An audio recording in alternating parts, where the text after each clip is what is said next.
Her son handed her a fake Christmas invitation and the wrong address. Helen Barrett, widow and retired teacher, stood outside an empty storefront with gifts in her hands.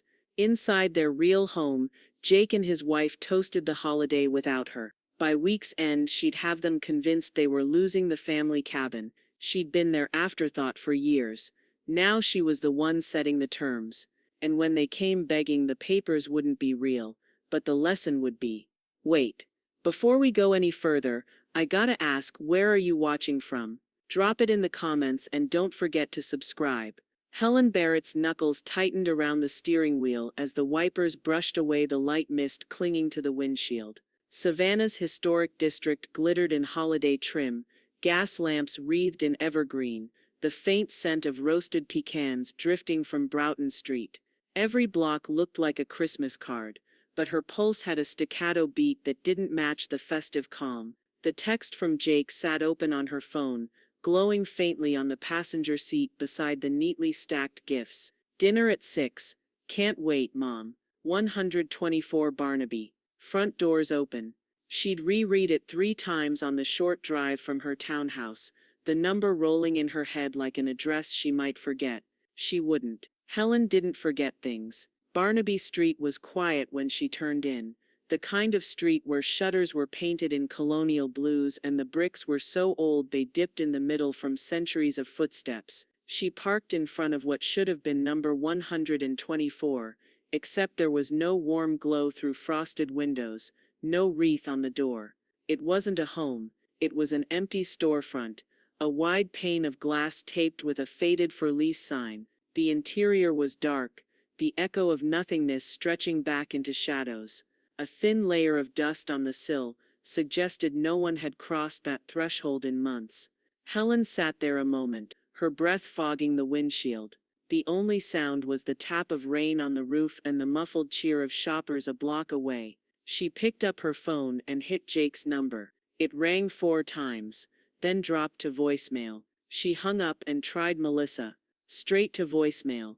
The gifts were heavier now, their weight pressing against her palm as she stepped onto the sidewalk. The cold air slid under her coat. Cars passed without slowing, their headlights glancing off wet cobblestones. A couple strolled by, arms looped, their laughter trailing behind them like ribbon. Helen stood in front of that empty building longer than she'd meant to, as if the answer might walk right out the locked door. Her reflection stared back at her, small, composed, scarf tucked neatly in place, but her cheeks burned with something she wouldn't call anger. Not yet. Finally she turned, heels clicking against the bricks, and walked back to her car. The wipers resumed their steady sweep. She didn't turn the radio on. The drive home felt longer than it should have. Her townhouse on Gaston Street was warm and orderly, the tree by the window glowing in gold and white. She set the gifts carefully on the coffee table, untied her coat, and let the silence close in. Helen made herself a cup of tea, but the steam carried no comfort. She sat in her favorite chair, the one angled to see both the fire and the street, and stared at the phone. It was nearly 8 when it rang. Nina Walker's voice filled the line before Helen could say hello. What in the name of Santa's last nerve happened to you? I just saw the Barrett family's holiday photos online. Everyone at your son's table except you. Helen's fingers traced the rim of her mug. Photos? They posted them an hour ago. Nina said, her tone shifting from surprise to something sharper. Melissa in that ridiculous sequin sweater, Jake carving the turkey like a hero. Not a word about you. I assumed you'd decided to stay home. I was invited, Helen said quietly. I had the address. There was a pause, a subtle intake of breath on the other end, and Helen stood, walking to the window. Outside, the street lamps bathed the rain-slicked pavement in gold, the night as peaceful as if nothing had shifted in her world. She could hear the faint hum of a neighbor's music, faint tinny bells over a steady drumbeat. They gave me the wrong address, she said finally, her voice steady, deliberate. On purpose. Helen set her teacup down and opened her laptop, the fire's orange flicker catching on the silver rim of her glasses. The hum of the radiator was the only sound until a familiar chime signaled a new post on her feed. She clicked. Melissa's profile burst onto the screen. There they were. Jake at the head of the table, carving a turkey the size of a small dog. Melissa with her chin tipped high, sequined sweater shimmering under warm light. The table laden with cranberry sauce, sweet potato casserole, and her grandmother's china. Her grandmother's china. Helen's eyes traveled to the background. A garland wrapped along the banister, stockings over the fireplace, and a tree glittering in the corner. Jake and Melissa's living room. Not Barnaby Street. Not an empty storefront with peeling paint. She scrolled through more photos. A group shot of cousins. Melissa's parents raising glasses of champagne. Even the neighbor's dog wore a tartan bow tie. All smiling, all in on the same truth. Helen Barrett had not been there. A knock at the door cut through the quiet. When she opened it, Nina Walker swept in without waiting for an invitation, balancing a foil-covered pie plate in one hand and shaking rain from her coat with the other. "Saw the photos," Nina said flatly. She peeled off her gloves, eyes darting to the coffee table where Helen's wrapped gifts still sat, untouched. Helen closed the door behind her. "I suppose you're here to tell me I'm imagining things." Imagining? Nina's eyebrows arched. That empty address wasn't an accident. This, she set the pie on the counter, was deliberate. The scent of cinnamon and nutmeg filled the kitchen as Helen lifted the foil. The pie was pecan, glossy under the dim light. "How do you know?" she asked. "Because Melissa posted a story at 6:15. Your son in the kitchen, pouring gravy." Her caption said, "Everyone's here." Helen's mouth tightened. Everyone wasn't. They sat at the small kitchen table, steam curling from the mugs between them. Outside, the rain softened into a mist, the street lamps hazy and gold. Nina leaned in, lowering her voice like they were in on a secret no one else could hear. "If they wanted to avoid you, fine. But giving you the wrong address? That's a message. The question is, what are you going to send back?" Helen's phone buzzed before she could answer. The name on the screen made her shoulders ease just slightly. "Robert Kane," she said. "My attorney." She took the call, her tone instantly warmer. "Robert, Merry Christmas." "Merry Christmas to you, Helen," his steady voice replied. "Just checking in on my favorite client. You have family over?" Helen's gaze flicked to Nina, who smirked over her cup. "Not exactly," she said, careful to keep her tone light. "But I may need to discuss something with you in the near future. A matter of property." Robert's voice sharpened. "Everything all right?" "Oh, perfectly fine," she assured him. "Enjoy your holiday. We'll talk soon." When she hung up, Nina's eyes gleamed like she'd just been handed a deck of marked cards. "Property, huh? Thinking of using the real lawyer?" Helen sipped her tea. "Perhaps." Nina's smile curved slow, deliberate, like a plan taking shape. "Or," she leaned back in her chair, fingers tapping the mug in a lazy rhythm, "we could use my kind of lawyer." Nina didn't waste time easing into it. She leaned forward over the kitchen table, her eyes bright with a conspirator's gleam. "Forget Robert for a moment. I'm talking about a lawyer who doesn't exist. An actor. Someone who can rattle them until they can't think straight." Helen blinked, caught between disbelief and intrigue. "An actor? Sure," Nina said, waving her hand like it was the simplest thing in the world. "Savannah's crawling with theater people. We find one who can pull off the whole suit and briefcase act. He calls Jake and Melissa, says he's handling some legal matter, something that will make them sweat. Then we watch." Helen's laugh came sharp and quick, the kind she used when she couldn't decide if someone was joking. "And what exactly would this phantom lawyer be representing me for?" Nina's grin widened. "A fabricated property dispute. You own that cabin on Tybee, right? Let's pretend you're selling it. They'll think they're about to lose their precious vacation spot. Trust me, they'll come running." Helen sipped her tea, letting the heat anchor her thoughts. The idea was outrageous, childish, even. But she could already picture the look on Melissa's face. Not anger, but confusion. The kind of confusion that could be shaped into something more useful. "What's the point?" Helen asked, though her tone lacked conviction. "The point," Nina said, leaning in so close Helen caught the faint scent of her lavender perfume, is to show them you're not the kind of woman they can humiliate without consequence. You've still got your teeth, Helen. Use them. By the time Nina left that night, Helen's mind was already sketching the plan. The next afternoon, Nina called with a name. Derek Holmes, she announced. Owns a catering business. Dabbles in community theater. He owes me a favor.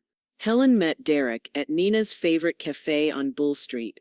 He was younger than she expected, maybe early 30s, with a clean-shaven face and the kind of charm that slipped into conversation without trying.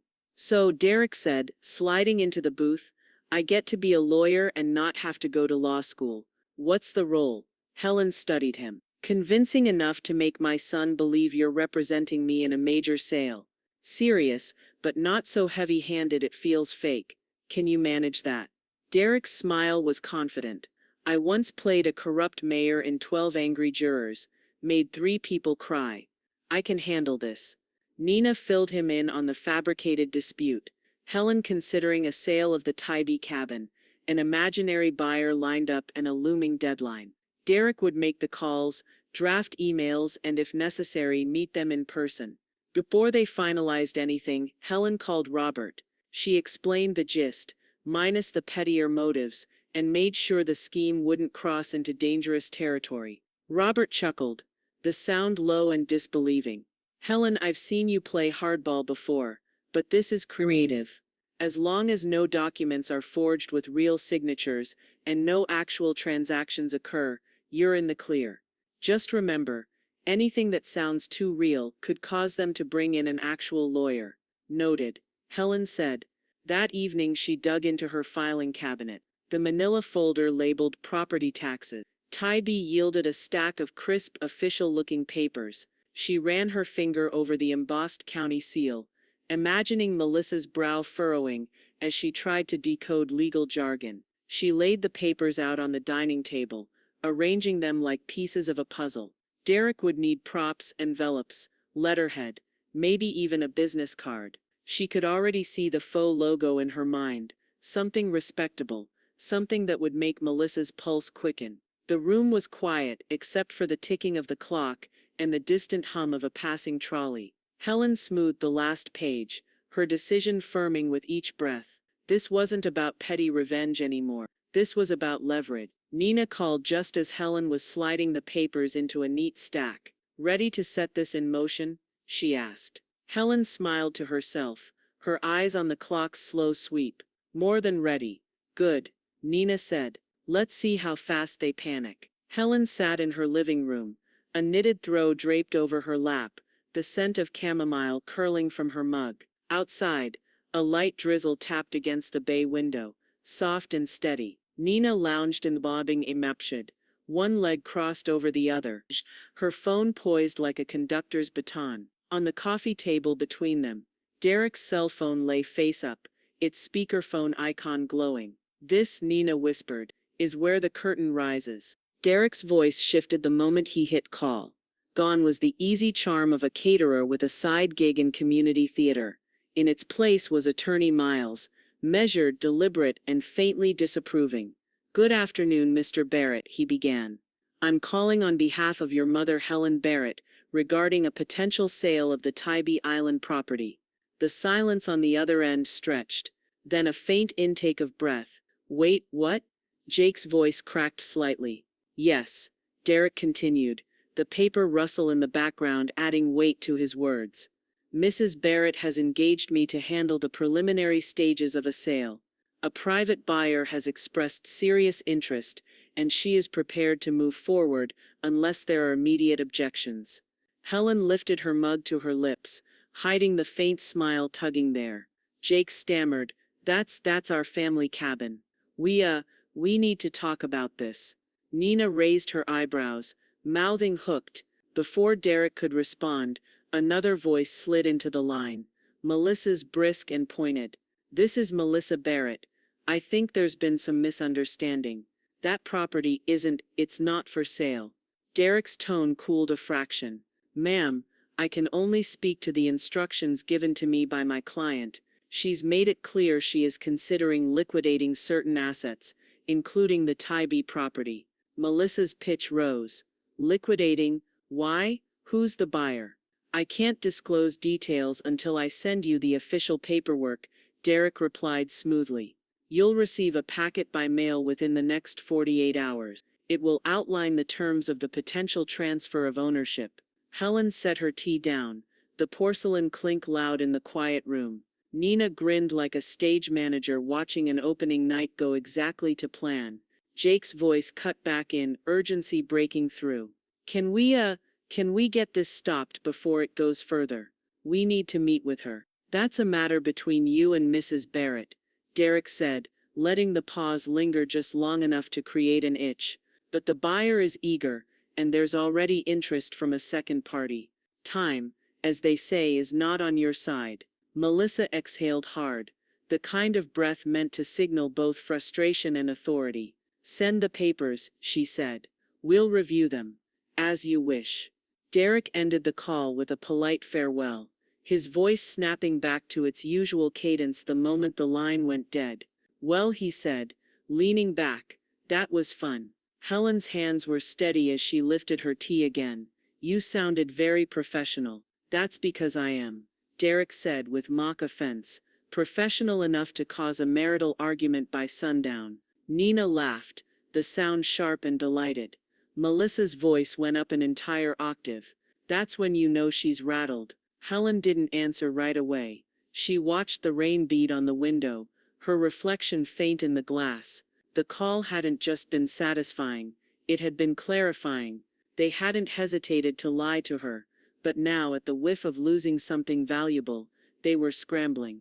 The quiet broke with the trill of Helen's phone. A text notification glowed against the dim of the room. Melissa, what is going on? Helen stared at the screen for a long moment, the steam from her tea rising in delicate curls between her and the question.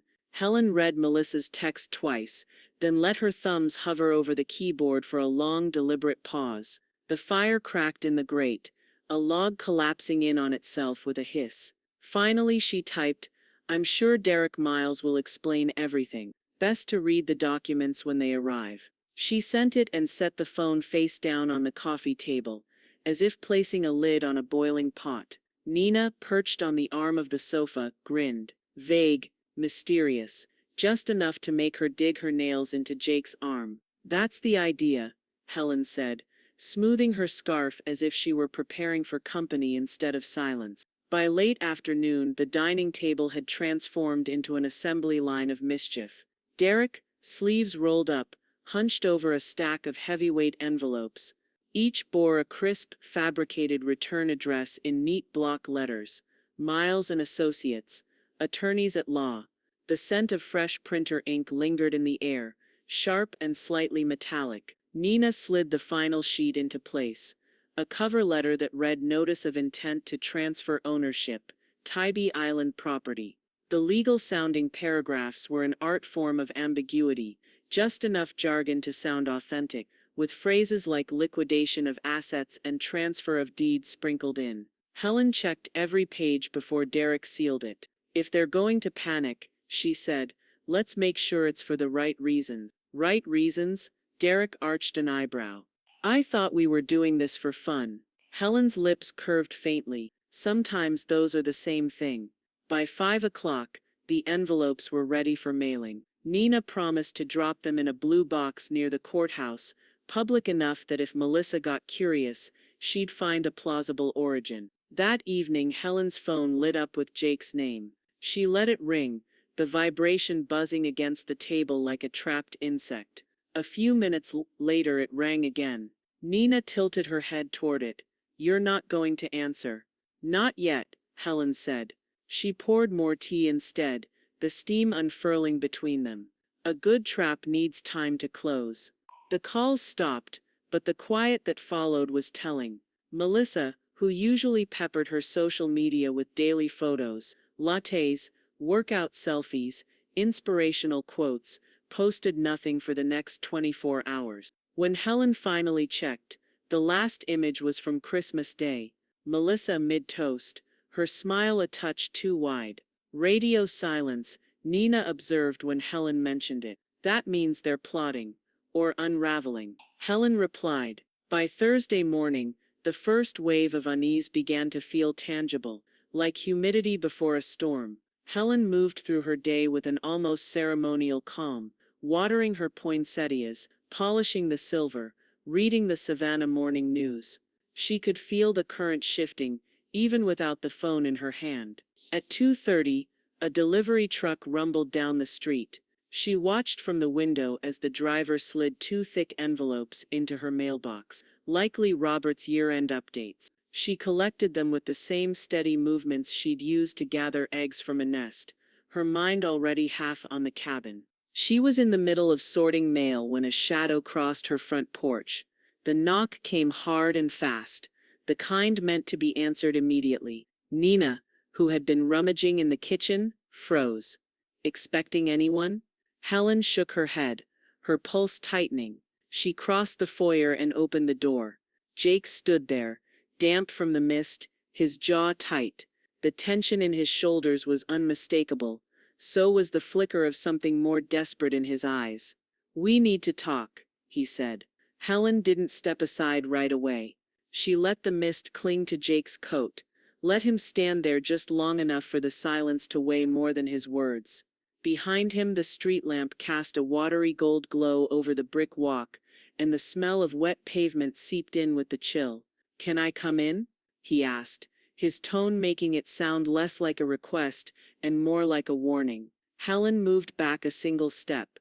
"If you think it's necessary." He brushed past her, shaking the damp from his sleeves. In the living room he stopped, eyes flicking to the neatly stacked mail on the coffee table and the untouched gifts from Christmas still resting beneath the tree. "Why are you selling the cabin?" The words came out tight, like he'd been holding them in since Derek's call. Helen sat in her armchair, smoothing the throw over her lap. "Interesting question. I notice you didn't ask if I was selling it." He stared at her. "You had a lawyer call me. Papers are on the way. What am I supposed to think? That you're suddenly very interested in a place you rarely visit," she said, voice steady. "I wonder, is it the memories you're afraid of losing, or the money?" Jake's mouth opened, but the sound that came out was cut short by the creak of the front door. Melissa swept in, closing it a bit too hard behind her. She was dressed for control, sleek black coat, hair pinned neatly back, but her eyes carried a sharpness Helen recognized. "This isn't about money," Melissa said, tugging off her gloves. "It's about family." Helen raised one eyebrow, slow and deliberate. "Family," she repeated, as though tasting the word and finding it bland. "That's an interesting stance, considering you both spent Christmas without me." Melissa's jaw flexed.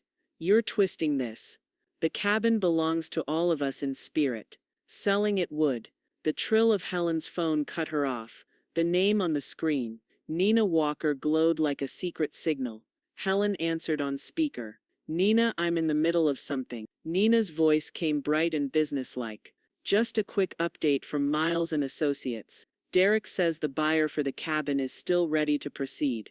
They've asked if we can move up the closing date. He also mentioned there's been some interest from another party." Melissa shot Jake a look. Jake shot Helen one. Helen's tone stayed neutral. "Thank you, Nina. I'll consider it." She hung up, letting the silence fill the space like fog. Melissa was the first to break. "Why are you doing this? Why now?" Helen folded her hands in her lap. "Maybe because no one asked me what I wanted for Christmas. Maybe because I've realized things only have the value you assign to them, and sometimes you don't assign enough." Jake looked down at the floorboards, his jaw working. "This doesn't feel like you." Helen met his gaze. "Then maybe you don't know me as well as you think." The conversation sputtered after that, like a candle guttering in the wind.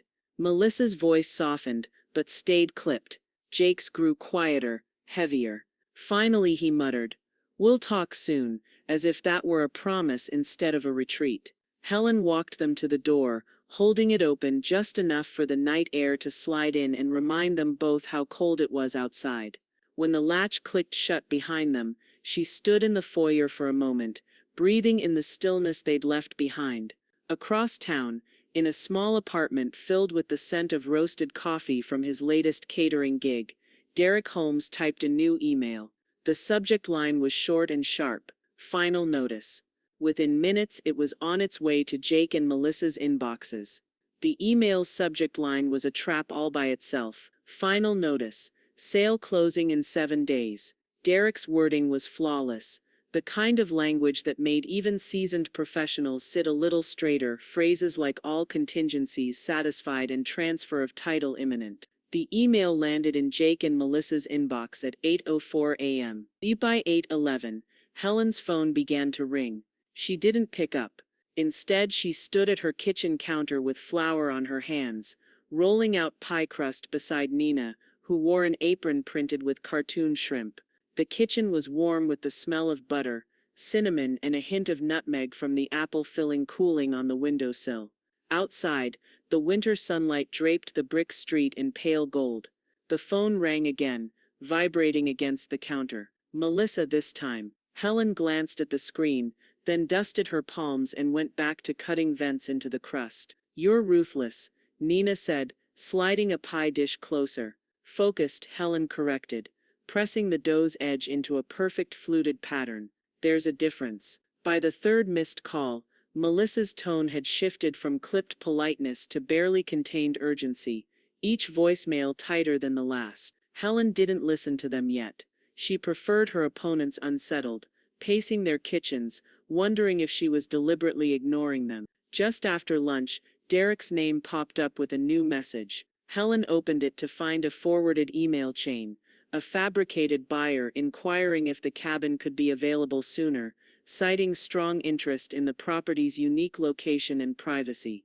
Derek had even attached a fake business card in PDF form. "James Holloway, Coastal Investments, L." Helen smirked. "Subtle," she murmured, tucking her phone away. Nina dusted powdered sugar over the cooling pie like it was a finishing flourish on the plan itself. "I bet Melissa's refreshing her email every 30 seconds. Late that afternoon, Helen's phone buzzed with a long text from Jake. The message started with "Mom, I think we need to talk about this," calmly, and spiraled into a plea about keeping it in the family and honoring traditions.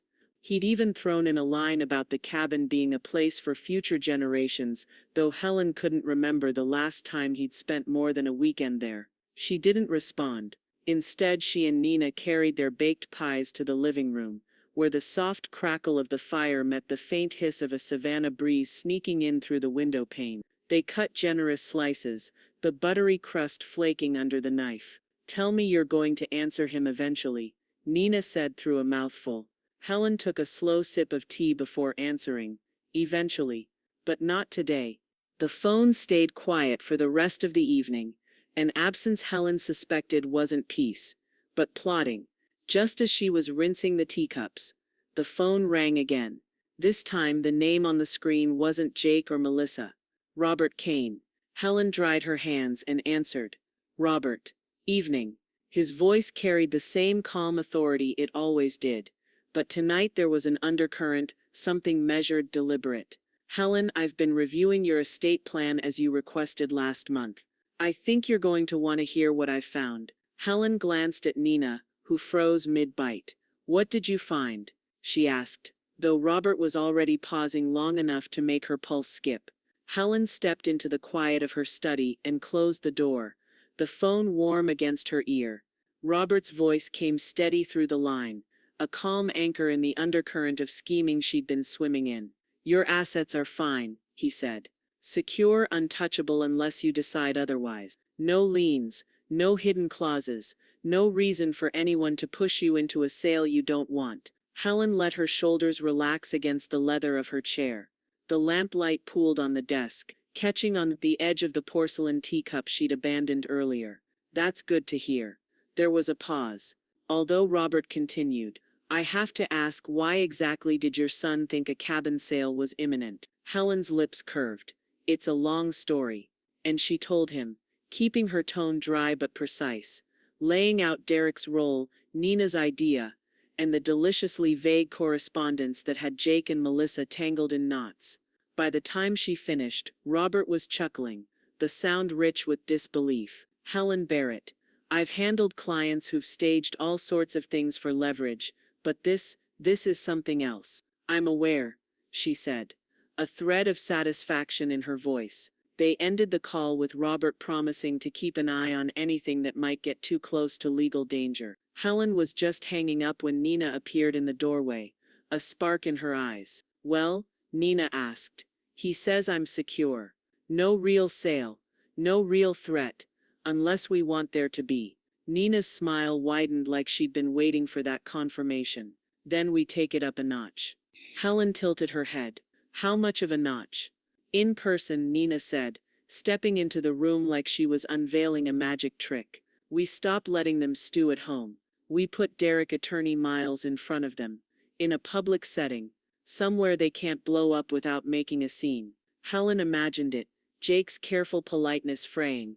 Melissa trying to control the narrative with two smooth words. Derek in his pressed suit playing them like a piano. And where exactly? Helen asked.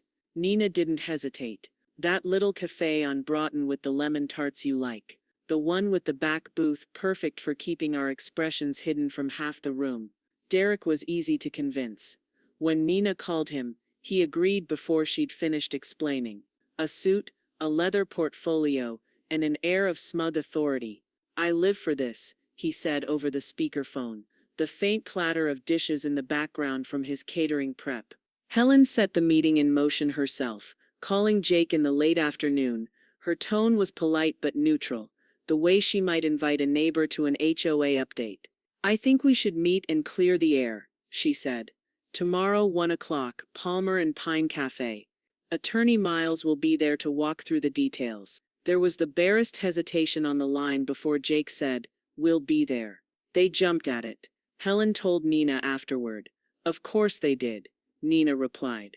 They think they're about to talk you down. They have no idea they're walking into theater. The next day was crisp and bright, the kind of winter morning Savannah wears like jewelry, blue sky polished clean, a faint salty tang drifting up from the river. Helen chose a deep green coat and a silk scarf, understated but elegant. Nina, though not attending the meeting directly, walked her to the cafe door, leaning in like an accomplice in an old heist film. You've got this, Nina murmured. Remember, don't give away more than you want to. Let Derek do the heavy lifting. Helen stepped inside, the scent of fresh coffee and warm pastry wrapping around her. The back booth waited, sunlight striping the table through the tall windows. She sat, smoothed her scarf, and watched the door.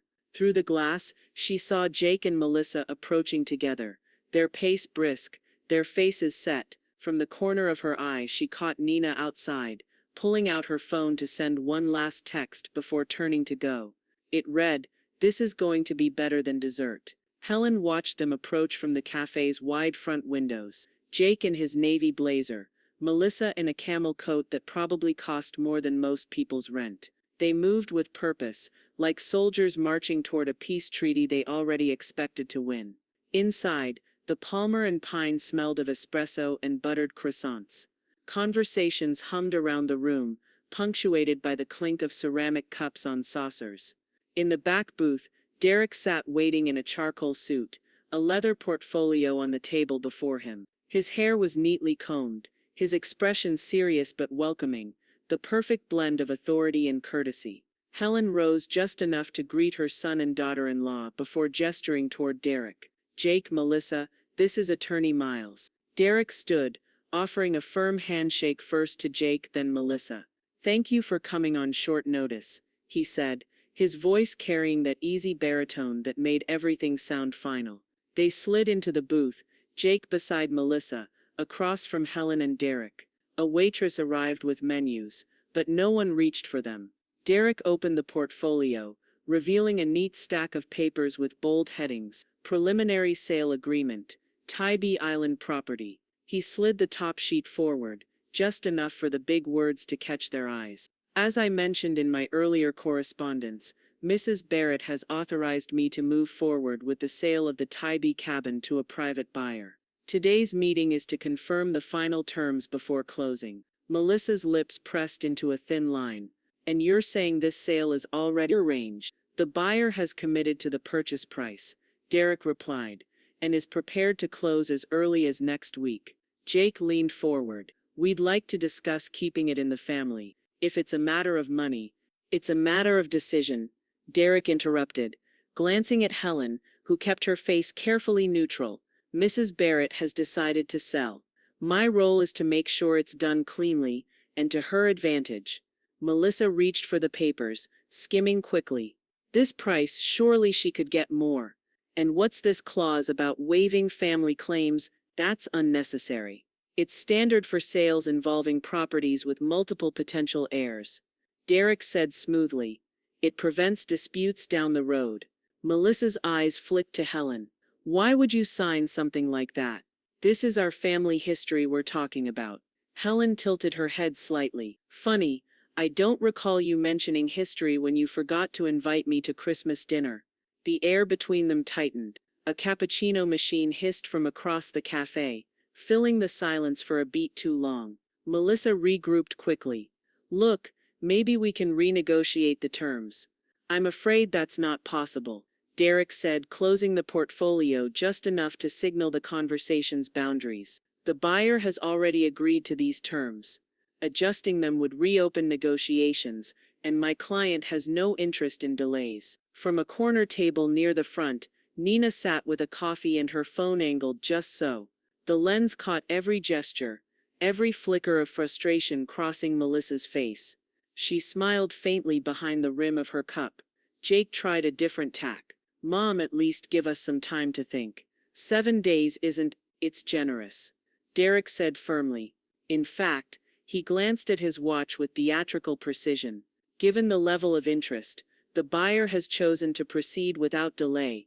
Melissa's eyes narrowed. What does that mean? Derek met her gaze without blinking. It means, he said, each word deliberate. It's already in escrow. Melissa froze, her mouth parting slightly before she caught herself. Jake looked from Derek to Helen, as if one of them might suddenly laugh and tell him it was all a mistake. Neither did. Helen simply sipped her tea, the faintest hint of a smile tugging at the corner of her mouth. They turned on each other before turning on her. The moment Derek said it's already in escrow, something in the booth shifted. Melissa's shoulders stiffened, her fingers curling over the edge of the table like she needed to hold on to something. She didn't look at Helen. She looked at Jake, sharp and accusing. You knew this was happening, she hissed under her breath. Jake blinked, startled. What are you talking about? I found out when you did. She hissed, jerked his head toward Helen. Wouldn't listen. Melissa leaned in, her voice still low but laced with heat. You're her son. If you can't get her to listen, who can? Helen stirred her tea slowly, the spoon clicking gently against the porcelain. She didn't interrupt. Jake turned back to her. Mom, if this is about Christmas. This isn't about Christmas, Helen said mildly. Setting her spoon down, Melissa gave a short, incredulous laugh. Of course it is, you're punishing us. Helen didn't answer. Her silence was a velvet wall, soft to the touch, impossible to push through. Derek, sensing the moment was ripe for another nudge, slid a single page from his portfolio and set it between them. The heading read, Escrow Acknowledgement, Buyer Confirmation. It looked official enough to frame. This, Derek said, tapping the page once, confirms the buyer's funds have been deposited and the title transfer process has begun. We're past the point of negotiations. Melissa's jaw dropped, then snapped shut.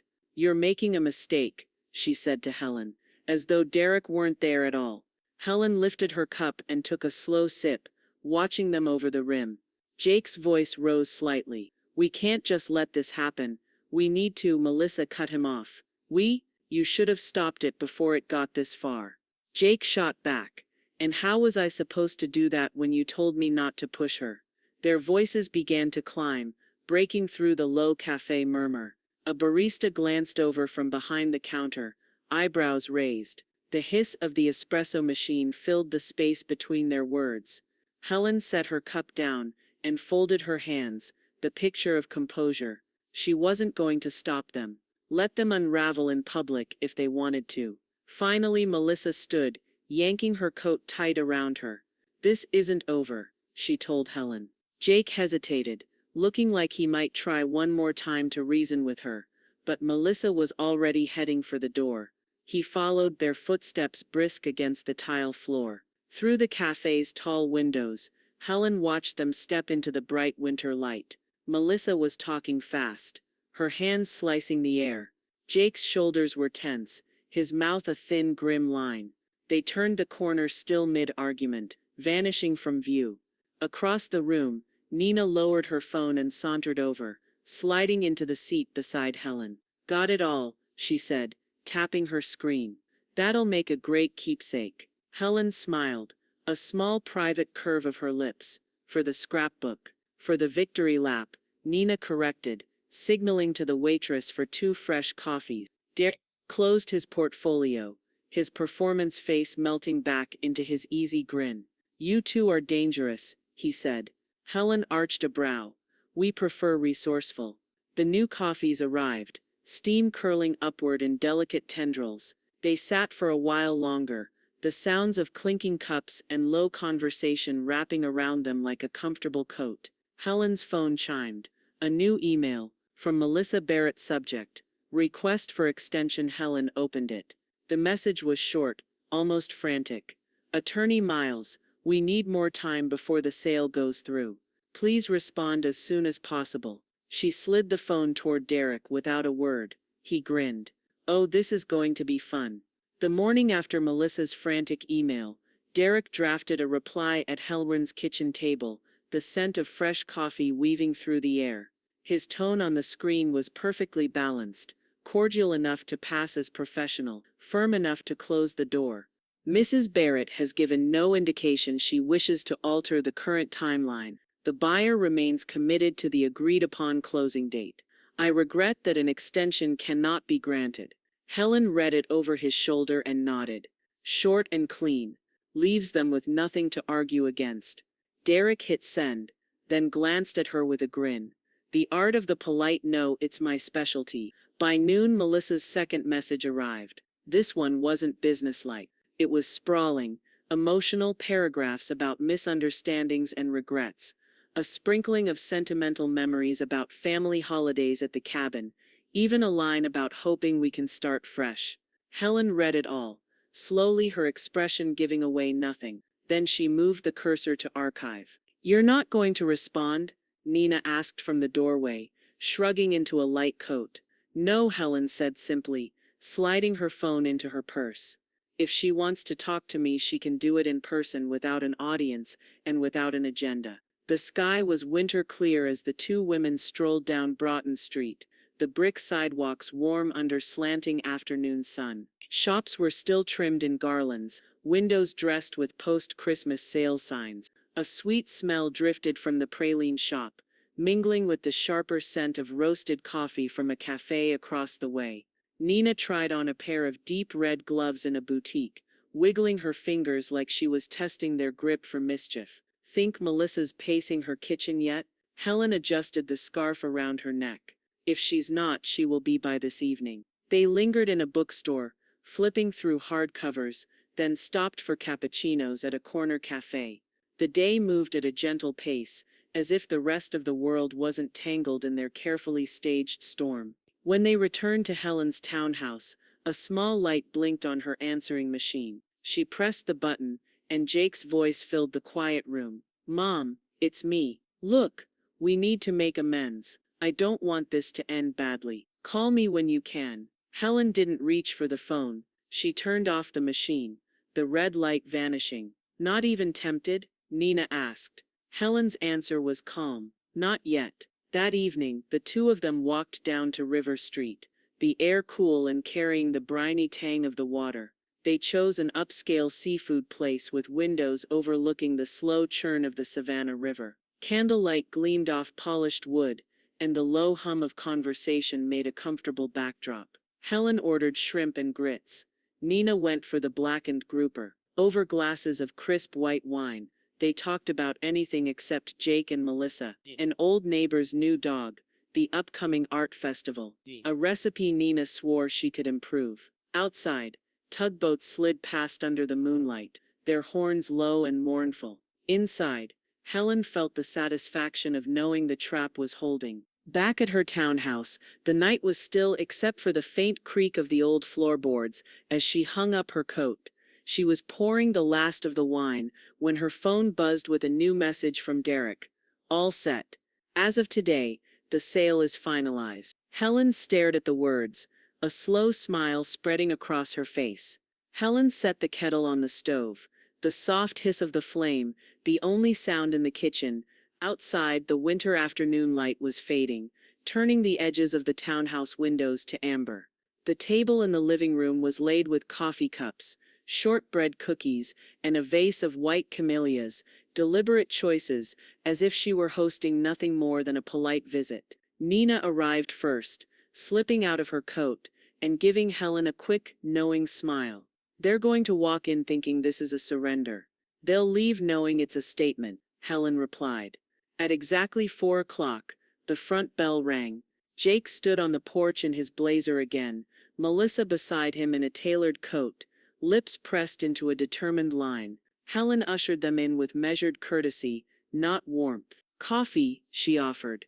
Gesturing toward the sofa, Melissa's eyes swept the room, searching for signs of boxes, documents, anything that might prove the cabin sale was real. Finding none, she sat with a tight posture, crossing one leg over the other. Jake cleared his throat. We came because we need to understand. I'll save you the questions, Helen said, settling into her armchair. There is no sale. Melissa's head snapped toward her. What? No buyer, no escrow, and no attorney Miles. Helen continued, her voice calm but unflinching. He's an actor. A very talented one, but an actor nonetheless. Jake's jaw slackened. Melissa's cheeks flushed a deep, angry pink. You faked all of this, Melissa demanded. Helen met her gaze. I staged it. There's a difference. Staging is what you do when you want people to see themselves clearly. Jake rubbed the back of his neck. But, why? Helen's eyes didn't waver. Because you gave me a fake address for Christmas dinner. Because you let me stand alone outside an empty storefront, while you celebrated in a room full of people who pretended I didn't exist. That was deliberate. And so was this. Melissa opened her mouth, then closed it again, the flush in her cheeks deepening. This isn't about punishing you, Helen went on, her voice softer now.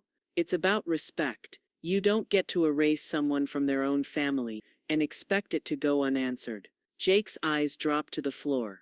Mom, I didn't think. That's right. Helen interrupted gently. You didn't. The kettle whistled in the kitchen, sharp against the thick silence. Nina stood to pour the coffee, her movements casual, as if the entire exchange were just polite conversation. She handed each of them a cup, before returning to her seat. Melissa took hers without thanks. You embarrassed us, she said, her voice trembling with restrained anger. Helen's lips curved faintly. Imagine how it feels to be humiliated without even being in the room. Jake shifted uncomfortably, the weight of his mother's words pressing down. We can't change Christmas, but maybe we can. You can decide, Helen cut in, whether the next time you think of excluding me, you remember this moment and reconsider or not. That's entirely up to you. The conversation stumbled after that, full of half-started sentences and glances that didn't land. Helen let it wind down without rushing them out, sipping her coffee and letting the heat seep into her hands.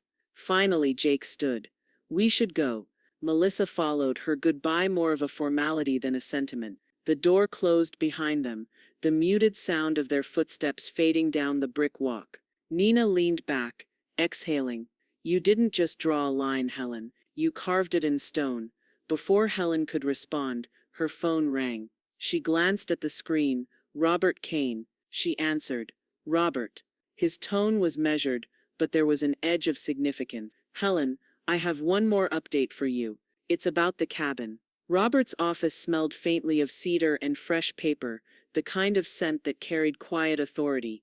Sunlight spilled through the tall windows, striping the polished floor, and the distant clang of a trolley bell drifted in from the street below. Helen sat in a high-backed leather chair across from his desk, her hands folded neatly in her lap. Robert adjusted his glasses, flipping open the leather-bound folder in front of him. All right, Helen. Let's go through it line by line, so there's no question about your intentions. Her voice was steady. There's no room for question anymore. It took less than an hour to make the edits. Jake and Melissa's names disappeared from the list of beneficiaries, as if they'd never been there. In their place, Helen designated the majority of her estate investments, jewelry, art, to a group of Savannah-based charities she had quietly supported for years. Robert's pen paused only once, when Helen added, "And I'd like Nina Walker to receive a small inheritance, enough for her to take a trip, or maybe invest in something that makes her happy." Across the desk, Robert smiled faintly. "I can see she's been a good friend. She's been the right kind of friend," Helen said. By the time she signed the final page, her hand didn't tremble. The weight of the pen felt lighter than it had in years. Robert added his own signature, then slid the papers into a crisp envelope, sealing them with a firm press of his palm. "That's it," he said. "From this moment forward, it's all set in stone unless you change it yourself." Helen exhaled slowly, as though she'd been holding her breath since Christmas Eve. Good. Later that afternoon, she and Nina sat in a small wine bar, just off Chippewa Square. The lighting was soft, the hum of conversation low enough to make their booth feel private. Nina swirled her glass of Chardonnay, watching Helen over the rim. "You look different," Nina said finally. "Lighter," Helen replied. "Like I've been carrying a stone in my pocket for years, and I finally set it down." Nina raised her glass to a clean slate. Their glasses clinked, the sound crisp in the warm air. Helen let the wine roll over her tongue, dry and floral. For a moment she allowed herself to simply sit in the quiet satisfaction of it all. The trap sprung, the lesson delivered, the future secured without them. "Do you think they'll ever find out?" Nina asked. "Maybe," Helen said, "but if they do, it'll be too late to matter." After they parted ways, Helen walked back toward her townhouse, through the cool evening air. Christmas decorations still lingered on the lampposts, though the streets had thinned of holiday crowds. Her heels clicked softly against the bricks. When she reached her front steps, she paused, looking up at the wreath still hanging on her door. A sudden thought tugged at her, a feeling more decisive than sentimental. She unlocked the door, went straight to her desk and opened her laptop. Her fingers hovered over the keys for only a second before she began typing, "List property for sale. Tybee Island cabin." The cursor blinked back at her as she filled in the details: square footage, beachfront access, the quiet charm of its weathered porch. She attached the photos she'd taken years ago, ones that caught the cabin in its best light. The listing form ended with a confirmation box. "Are you sure you want to proceed?" Helen clicked yes. A confirmation email pinged her inbox almost immediately. She sat back, the faint creak of the chair grounding her in the choice she'd just made. It wasn't pretend this time. The cabin was officially for sale. The pen in Robert's hand glided smoothly across the listing agreement, his movements practiced and unhurried. "I'll handle every detail," he assured her, sliding the signed papers back across the polished desk for her own signature. His office still smelled faintly of cedar and old books, the same steady calm it had held when she'd changed her will. Helen signed her name without hesitation. No theater this time, no stage drama, only finality. Robert leaned back. "Do you want me to field all calls and inquiries?" "Yes," Helen said. "Every single one. I'm not interested in hearing from anyone except the buyer." The buyer came faster than she'd expected. Derek, hearing about the real sale over coffee, tapped his fingers against his mug and said, "I know someone, quiet money, no nonsense. A couple who's been looking for something exactly like the cabin. They'll treat it like a home, not a bargaining chip." Helen liked the sound of that. Within a week, Robert was reviewing an offer well above her asking price. The couple wanted a quick close cash deal, no contingencies. Helen read through the paperwork in her study, the rain tapping gently against the bay window. The only sound inside was the soft crinkle of pages as she turned them. She signed the contract that night. Word didn't reach Jake until the transaction was already moving into escrow. Robert had kept her wish for discretion airtight, and the new buyers weren't the type to broadcast. The first Helen heard of Jake's discovery was a single clipped voicemail. "Mom, I just heard about the cabin. Call me back." She didn't. The next day, Melissa tried instead. This time she didn't bother with a voicemail. She called again and again, her name flashing across the phone until Helen went into settings and pressed block caller. The silence that followed was more satisfying than any argument. 2 weeks later, Helen sat in Robert's office again, this time for the final signing. The papers were thicker now, bound neatly in a folder with gold lettering. Robert's tone carried a trace of congratulation. "It's done. Funds will transfer by end of business tomorrow." How much? She asked, though she already knew from the offer sheet. He named the figure. It sounded even better out loud. Helen let the number settle between them, imagining the waves curling along Tybie's shore one last time, except now the cabin belonged to someone else, and she didn't have to carry its history like a stone in her pocket. That evening, Nina came over with a bottle of champagne. They sat at Helen's kitchen table, the cork popping against the high ceiling before tumbling to the floor. The bubbles fizzed in their glasses, catching the warm light. "To a sail well played," Nina said. Helen clinked her glass lightly against hers. To the right ending. The champagne was crisp, almost citrusy, and Helen savored it the way she savored the thought of Jake and Melissa finally realizing there was nothing left to fight over. In the days that followed, Helen allowed herself the quiet luxury of imagining what to do next. She didn't need the money. It wasn't about that, but she wanted to use it in a way that reminded her life was still her own to shape. One morning, she sat at her desk with her laptop open, scrolling through glossy images of ocean liners and sunlit decks. The thought came unbidden, warm and expansive. Why not? She clicked through itineraries. 2 weeks in the Caribbean balcony suite, all-inclusive dining. A line in the description caught her eye. "Wake up to the sea at your doorstep." Helen smiled to herself. By the time she shut the laptop, she'd already decided. A portion of the cabin's proceeds would go to booking that cruise.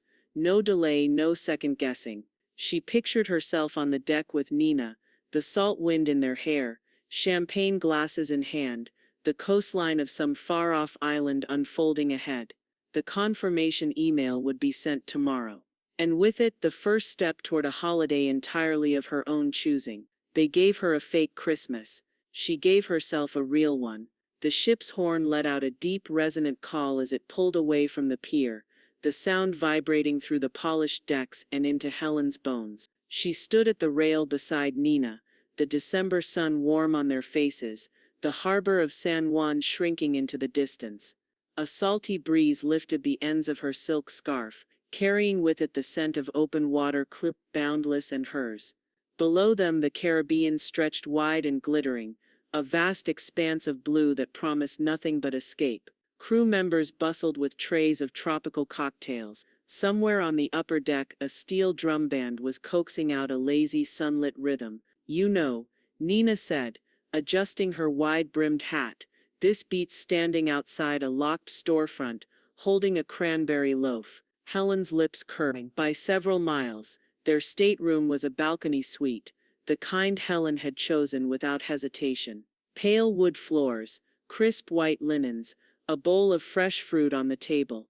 Through the glass doors, the ocean was an ever-changing mural. She booked it with a portion of the cabin sale proceeds, and every polished detail felt like a reward for keeping her own counsel. They settled into ship life quickly, mornings over coffee and croissants on the balcony, afternoons wandering sunlit ports, evenings in dining rooms with crisp tablecloths and the hush of good service. The air was always tinged with salt and something sweet, pineapple, maybe, or the sugar in a rum glaze. On Christmas Eve, the two of them dressed for dinner. Helen chose a sapphire blue dress that set off the silver in her hair. Nina wore deep emerald, her earrings catching the light as they walked. The dining room smelled faintly of roasted lamb and warm bread, a string quartet weaving carols into something softer, almost wistful. After dessert, they made their way to the upper deck. The sun was sliding low over the horizon, painting the water in molten gold. A steward appeared with 2 flutes of champagne, the bubbles rising in fine, delicate streams. To the only Christmas invitation worth accepting, Nina said, raising her glass. Helen touched her glass to Nina's with a quiet clink. To the right company. They drank, the champagne crisp and cool against the warmth of the evening air. Nina reached into her bag. I got you something. She handed over a small, neatly wrapped package. Helen unwrapped it carefully, the paper whispering in the breeze. Inside was a tiny, polished wooden gavel, no bigger than her palm. She stared at it for a moment, then laughed. A warm, surprised sound that seemed to carry across the deck. Of course you did. For the record, Nina said, smiling. I expect you to use it liberally. Breakfast decisions, wine lists, seating arrangements. Helen turned the gavel in her hand. The smooth wood was warm from Nina's touch, and it fit her palm perfectly. I'll keep it on my desk. A reminder. Of the fake lawyer, Nina asked. Of the fact that I choose the verdict now, Helen said. They both laughed, the sound folding easily into the steady rush of the waves against the hull. As the sky deepened into violet, the ship moved further from land, the lights of the last port fading into the distance. The sea air wrapped around Helen like a promise, fresh, unclaimed, entirely free of expectation. She thought of the year before, of the cold sidewalk outside that empty storefront, the sound of strangers' laughter passing her by. And she thought of this year, of the champagne in her hand, the warmth of the deck beneath her feet, the friend beside her who'd never once needed to be tricked into kindness. Nina leaned on the rail. Do you think they've noticed you're not home? Helen smiled faintly. If they have, it's not my problem. They stood in companionable silence, as the last trace of sun slipped below the horizon. The best address, Helen said at last, her voice carrying just enough for Nina to hear, is the one you choose for yourself.